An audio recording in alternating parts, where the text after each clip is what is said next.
بسم الله الرحمن الرحیم.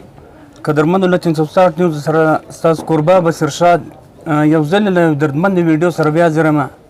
زموږ د لورلۍ اوسېدونکی دی د شبوزیغه، د ده د بیمارۍ په هکله باندې څه خبرو سره کوو چې دوی موږ ته څه پیغام راکوي، څه به سوي دي او څونه خرچه په کږه څو اپرېشنانې کړي دي، څه په در سوي دي، څه بیمارۍ ده؟ ما بس موټرسایکل چلاوی بل چا سره شاته ناست وم، کور تللم، بس د اسرا کډۍ سره دلته اکسیډنټ وکړ او اووه اپرېشنه مې کړي. اول اپرېشن مې په کوټه کې وکړ، دوهم بیا په کوټه کې وکړ. دا دماغ دومره مات دی؟ دومره مات شي. تقریبا 3 اپرېشنه مې په کوټه کې وکړ او یو اپرېشن مې په بالفور کې وکړ او 2 اپرېشنه مې په لاهور کې کړي او یو اپرېشن مې په کراچۍ کې کړی. کراچۍ والا سوزا ټیم تا ته راډون در اچولی دی، اوس صرف ته دا ارمان زما دا راډونه وخېږي؟ هو دا راډونه وخېږي، بس نور انشاءالله برابره.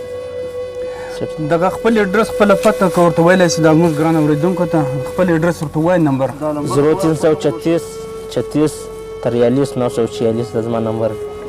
قدرمندو د ده نمبر به زه پر ویډیو باندې هم ورکړم، تاسې مرسته ورسره وکړئ. د لورلۍ اوسېدونکی دی، انتهایي غریب سړی دی. موږ یو قدرمند یار دوست هغه موږ ته رالېږلی دی، هغه له طرفه هغه ما ته ویلي 15,000 روپۍ زما له طرفه ورکړه.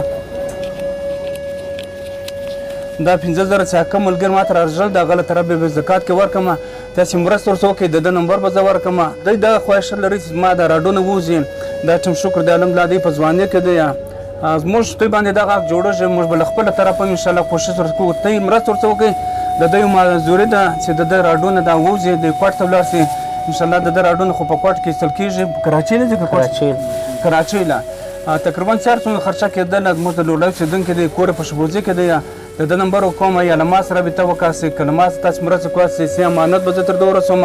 اول کوشش وکړئ دوی خپل نمبر وښیي، تاسې در وښوئ پر سکرین باندې به زه د ده نمبر وکوم. تاسې ټلیفون ور وکړئ چې هر ځای یاستئ د ده سره مرسته وکړئ چې دا راډونه ووځي. دا یقیني موږ پښه وکتله، دا ټیم نوونه یې نیولې دی، پښه یې خرابېږي. دا ټیم په ځوانۍ کې دی، دوی په موږ حق لري، د مسلمانۍ حق لري، د ورورۍ حق لري. موږ له طرفه څخه د یو یار دوست له طرفه دا 15,000 روپۍ په زکات کې ورکوم.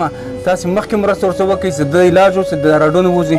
تر بله داسې دردمنه ویډیو پورې خپل کوربه بصیر شاه ته اجازه راکړئ. په لوی الله سپارم، په دعا کې امید لرئ. والسلام.